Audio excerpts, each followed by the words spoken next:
Hello friends, स्वागत है आपका हमारे YouTube चैनल आर के हिंदी कहानियों में।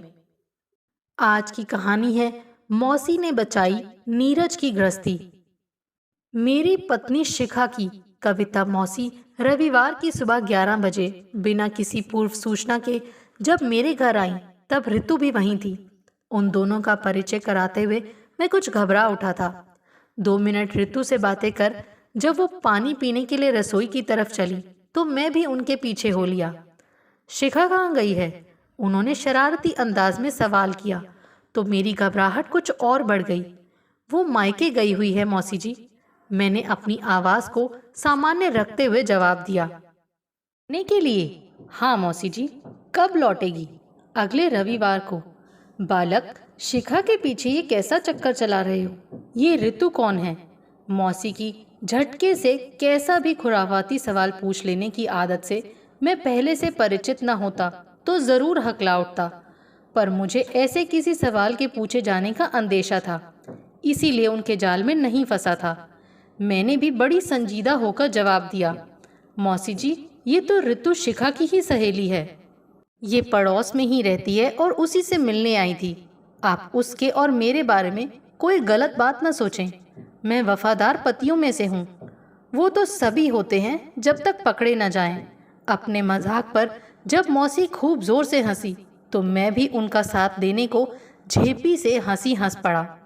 फ्रिज में से ठंडे पानी की बोतल निकालते हुए उन्होंने मुझे फिर से छेड़ा, बालक, तुम दोनों की शादी को मुश्किल से 3 महीने हुए हैं और तुमने उसे घर भेज रखा है। क्या तुम्हें मनचाही पत्नी नहीं मिली है? नहीं, ऐसी कोई बात नहीं है मौसी जी। शिखा को तो मैं बहुत प्यार करता हूँ, वही जिद करके मायके भाग जाती है। मेरा बस चले तो मैं उसे एक रात के लिए भी कहीं ना छोड़ूं। मैंने अपनी आवाज़ को इतना भावुक बना लिया कि वो मेरी नीयत पर किसी तरह का शक ही ना कर सकें। देखो, अगर तुम दोनों के बीच कोई मनमुटाव पैदा हो गया है तो मुझे सच सच बता दो। मैं तुम्हारी प्रॉब्लम यूँ चुटकी बजाकर हल कर दूंगी। उन्होंने बड़े स्टाइल से चुटकी बजाई। हमारे बीच प्यार की जड़ें बहुत मजबूत हैं, आप किसी तरह की फिक्र ना करो मौसी जी। मैंने ये जवाब दिया तो वो मुस्कुरा उठी। You are a good boy Neeraj, मेरी बातों का कभी बुरा नहीं मानना, कहकर उन्होंने आगे बढ़कर मुझे गले से लगाया और फिर पानी के लिए बोतल से ग्लास में पानी डालने लगी। ड्राइंग रूम में लौटकर उन्होंने बिना कोई भूमिका बांधे ऋतु की मुस्कुराते हुए तारीफ कर डाली। ऋतु, तुम बहुत सुंदर हो। थैंक यू मौसी जी। ऋतु खुश हो गई। तुमने शादी करने के लिए कोई लड़का देख रखा है या मैं ही तुम्हारे लिए कोई अच्छा सा रिश्ता ढूंढ कर लाऊं? ना कोई लड़का ढूंढ रखा है और ना मैं अभी शादी करना चाहती हूँ मौसी जी। अरे, शादी करने में बहुत ज़्यादा देर मत कर देना। शादी के बाद भी लड़की बहुत ऐश कर सकती है। फिर कभी कभी ऐसा भी हो जाता है कि बाद में अच्छे लड़कों के रिश्ते आने बंद हो जाते हैं। मेरी सलाह तो यही है कि तुम शादी के लिए अब फटाफट हाँ कर दो। आप इतना ज़ोर देकर समझा रही हैं तो मैं राज़ी हो ही जाती हूँ मौसी जी। अब आप ढूंढ ही लाइए मेरे लिए कोई अच्छा सा रिश्ता। उसने नाटकीय ढंग से शर्माने का बढ़िया अभिनय किया तो मौसी जी खिलखिलाकर हंस पड़ी। तुम सुंदर होने के साथ साथ स्मार्ट और आत्मविश्वास से भरी हुई लड़की भी हो। तुम जिसे मिलोगी वो सचमुच खुशहाल इंसान होगा। मौसी जी ने भाव विभोर हो उसे प्यार से गले लगाकर आशीर्वाद दिया और फिर अचानक पूछा, तुम कौन सा सेंट लगाती हो ऋतु? बड़ी अच्छी महक आ रही है। ये सेंट मैंने आर्चीज़ की शॉप से लिया है मौसी जी, ज़्यादा महंगा भी नहीं है। मैं भी ये सेंट ज़रूर खरीद कर लाऊंगी। आज तो नीरज और शिखा के साथ कहीं घूम आने की इच्छा लेकर मैं घर से निकली थी। अब मुझे ये साफ साफ बता दो कि तुम दोनों ने पहले से कहीं जाने का कोई प्रोग्राम तो नहीं बना रखा है? कोई प्रोग्राम नहीं है हमारा। अब मैं चलती हूँ, शिखा के आने पर फिर आऊँगी। ऋतु जाने को खड़ी हुई। मैंने भी उसे रोकने की कोई कोशिश नहीं की तो मौसी जी को नमस्ते कर वो अपने घर चली गई। उसके जाते ही मौसी जी ने मुझे फिर छेड़ा। मुझे ऐसा क्यों लग रहा है कि मैंने बिना बताए यहाँ आकर रंग में भंग डाल दिया है। मौसी जी, आप भी बस बेकार में मुझ पर शक किए जा रही हो। शिखा के सामने ऐसा कोई मजाक मत कर देना, नहीं तो वो बेकार ही मुझ पर शक करने लग जाएगी। मैं कुछ नाराज़ हो उठा था। तुम टेंशन मत लो, क्योंकि मेरी मजाक करने की आदत से वो भली भांति परिचित है बालक। अच्छा, अब तुम मेरे साथ चलने के लिए जल्दी से तैयार हो जाओ। हमें जाना कहाँ है मौसी जी? मैं आज तुम्हारी मुलाकात बड़े खास इंसान से करवाने जा रही हूँ। वो रहस्यमयी अंदाज से मुस्कुरा उठी थी। कौन है ये इंसान मौसी जी? क्या तुम्हें पता है कि मैंने तुम्हारे मौसा जी से दूसरी शादी की है? आप मुझसे मजाक मत करो। मैं चौंक पड़ा। अरे मैं सच बता रही हूँ। अपनी पहली शादी के 6 महीने बाद ही मैंने अपने पहले पति राजीव से तलाक लेने का मन बना लिया था। क्यों? कारण बाद में बताऊंगी। हम उन्हीं से मिलने चल रहे हैं। आप उनसे मिलती रहती हैं? हाँ, आज के दिन तो ज़रूर ही मैं उनसे मिलने जाती हूँ, क्योंकि आज उनका जन्मदिन है। तलाक होने के बावजूद उनसे आपने अपने संबंध पूरी तरह से खत्म नहीं किए हैं? करेक्ट। बस ये और समझा दो कि आप मुझे उनसे क्यों मिलाने ले चल रही हैं। अरे, अपने भूतपूर्व पति से अकेले मिलने जाना क्या मेरे लिए समझदारी की बात होगी? पता नहीं शराब पीकर मारपीट करने का शौकीन वो बंदा किस मूड में हो। अपनी हिफाजत के लिए मैं तुम्हें साथ ले जा रही हूँ बालक। इसका मतलब ये हुआ कि उनकी शराब पीकर मारपीट करने की आदत के कारण आपने उन्हें तलाक दिया था। ये नंबर 2 पर आने वाला महत्वपूर्ण कारण था। और नंबर 1 वाला कारण क्या था? वो कारण तुम्हें उनसे मिलाने के बाद बताऊंगी। उन्होंने इस विषय पर आगे कोई चर्चा न करते हुए मुझे तैयार हो जाने के लिए बेडरूम की तरफ धकेल दिया था। घंटे भर बाद घंटी बजाए जाने पर मौसी जी के पहले पति राजीव के घर का दरवाज़ा उनके पुराने नौकर रामदीन ने खोला।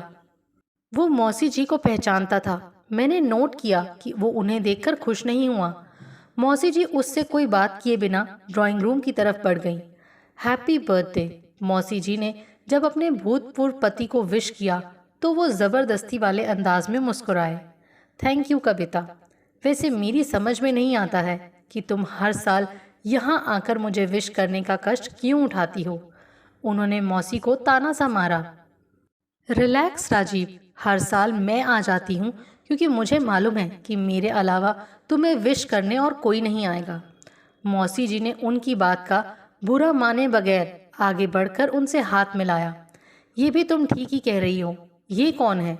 उन्होंने मेरे बारे में सवाल पूछा। ये नीरज है, मेरी बड़ी बहन अनीता की बेटी शिखा का पति। मौसी जी ने उन्हें मेरा परिचय दिया तो मैंने एक बार फिर से उन्हें हाथ जोड़कर नमस्ते कर दी। उन्होंने मेरे अभिवादन का जवाब सिर हिलाकर दिया और फिर ऊंची आवाज में बोले, रामदीन, इन मेहमानों का मुंह मीठा कराने के लिए फ्रिज में से रसमलाई ले आ। तुम्हें मेरी मनपसंद मिठाई मंगवाना हमेशा याद रहता है। तुमसे जुड़ी यादों को भुलाना आसान नहीं है कविता। खुद को नुकसान पहुंचाने वाली मेरी यादों को भुला देते तो आज तुम्हारा घर बसा होता। तुम्हारी जगह कोई दूसरी औरत ले नहीं पाती। मैंने दोबारा अपना घर संसार ऐसी सोच के कारण ही नहीं बसाया। कविता रानी, मुझे भावुक करके शर्मिंदा करने की तुम्हारी कोशिश हमेशा की तरह आज भी बेकार जाएगी। राजीव, मौसी जी ने कुछ उदास से लहजे में मुस्कुराते हुए जवाब दिया। मैं फिर से कहती हूँ कि मुझ जैसी बेवफा पत्नी की यादों को दिल में बसाए रखना समझदारी की बात नहीं है। ये छोटी सी बात मैं तुम्हें आज तक नहीं समझा पाई हूँ। इस बात का मुझे सचमुच बहुत अफसोस है राजीव। मौसी जी ने खुद को बेवफा क्यों कहा था, इसका कारण मैं कतई नहीं समझ सका था। तभी राजीव अपने नौकर को कुछ हिदायत देने के लिए मकान के भीतरी भाग में गए तो मैंने मौसी जी से धीमी आवाज में अपने मन में खलबली मचा रहे सवाल को पूछ डाला। आपने अभी अभी अपने आप को बेवफा क्यों कहा? मेरी आंखों में संजीदगी से झांकते हुए मौसी जी ने मेरे सवाल का जवाब देना शुरू किया। नीरज, हमारे बीच जो तलाक हुआ उसका दूसरे नंबर पर आने वाला महत्वपूर्ण कारण मैं तुम्हें पहले ही बता चुकी हूँ। इन्हें दोस्तों के साथ आए दिन शराब पीने की लत थी और मुझे शराब की गंध से भी बहुत ज़्यादा नफरत थी। मैं इस कारण इनसे झगड़ती तो ये मुझ पर हाथ उठा देते थे। तब मैं रूठ कर मायके भाग जाती। ये मुझे जाने देते क्योंकि इन्हें अपने दोस्तों के साथ पीने से रोकने वाला कोई नहीं रहता। फिर जब मेरी याद सताने लगती तो मुझे लेने आ जाते। मेरे सामने कभी शराब ना पीने का वादा करते तो मैं वापस आ जाती थी। लेकिन इनके वादे झूठे साबित होते। शराब पीने की लत हर बार जीत जाती। हमारा फिर झगड़ा होता और मैं फिर से मायके भाग आती। ये सिलसिला करीब 3 महीने चला और फिर अमित मेरी जिंदगी में आ गया। अमित कौन? जो आज तुम्हारे मौसा जी हैं, उन्हीं का नाम अमित है। नीरज, वो मेरी एक सहेली के बड़े भाई थे। उनकी पत्नी की सड़क दुर्घटना में मौत हो गई थी। उन्होंने जब मेरे दाम्पत्य जीवन की परेशानियों और दुखों को जाना तो बहुत गुस्सा हो उठे। मेरे लिए उनके मन में सहानुभूति के गहरे भाव पैदा हुए। पहले वो मेरे शुभचिंतक बने, फिर अच्छे दोस्त और बाद में हमारी दोस्ती प्रेम में बदल गई। नीरज, ये राजीव भी दिल के बहुत अच्छे इंसान होते थे। हमारे बीच प्यार का रिश्ता भी बहुत मजबूत था। लेकिन इन्होंने शराब पीने की सुविधा पाने को मुझे मायके भाग जाने की छूट देकर बहुत बड़ी गलती की थी।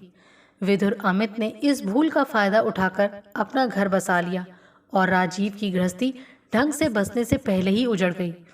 राजीव ने मेरे सामने बहुत हाथ जोड़े थे, छोटे बच्चे की तरह बिलख कर रोए भी थे, पर मेरे दिल में तो इनकी जगह अमित ने ले ली थी। मैंने अमित के साथ भविष्य के सपने देखने शुरू कर दिए थे। मैंने इनके साथ बेवफाई की और ये हमारे बीच तलाक का पहला और मुख्य कारण बन गया। मैं मानती हूँ कि मैंने राजीव के साथ बहुत गलत किया। अब तक भी मैं अपने मन में बसे अपराध बोध से मुक्त नहीं हो पाई हूँ और इसी कारण तलाक हो जाने के बावजूद इनकी खोज खबर लेने आती रहती हूँ।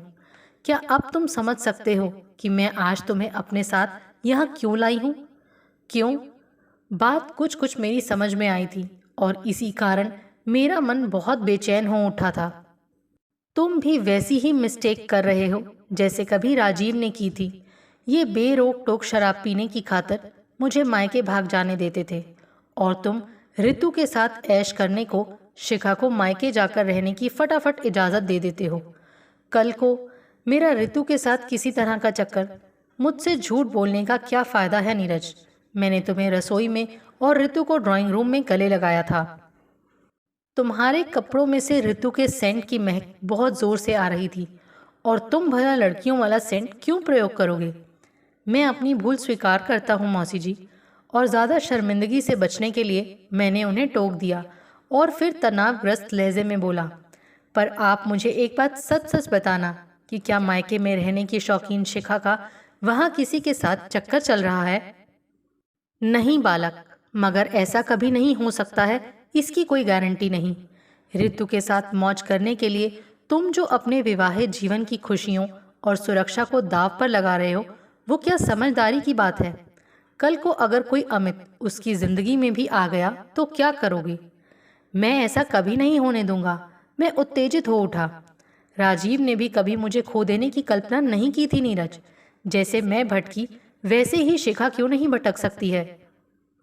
मैं उसे कल ही वापस। कल क्यों? आज ही क्यों नहीं बालक? हाँ, आज ही। अभी ही क्यों नहीं निकल जाते हो उसे अपने पास वापस लाने के लिए? अभी चला जाऊं?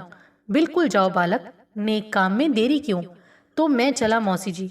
आपको मैं विश्वास दिलाता हूँ कि शिखा के साथ आपसी प्रेम की जड़ें मैं बहुत मजबूत कर लूँगा। मेरी आंखें खोलने के लिए बहुत बहुत धन्यवाद। कहकर मैंने उनके पैर छुए और फिर लगभग भागता सा शिखा के पास पहुंचने के लिए दरवाजे की तरफ चल पड़ा। आपको हमारी ये कहानी कैसी लगी, प्लीज़ कमेंट करके ज़रूर बताइए। अगर आप इस चैनल पर नए हैं तो इसे सब्सक्राइब करें और शेयर करें। Thank you.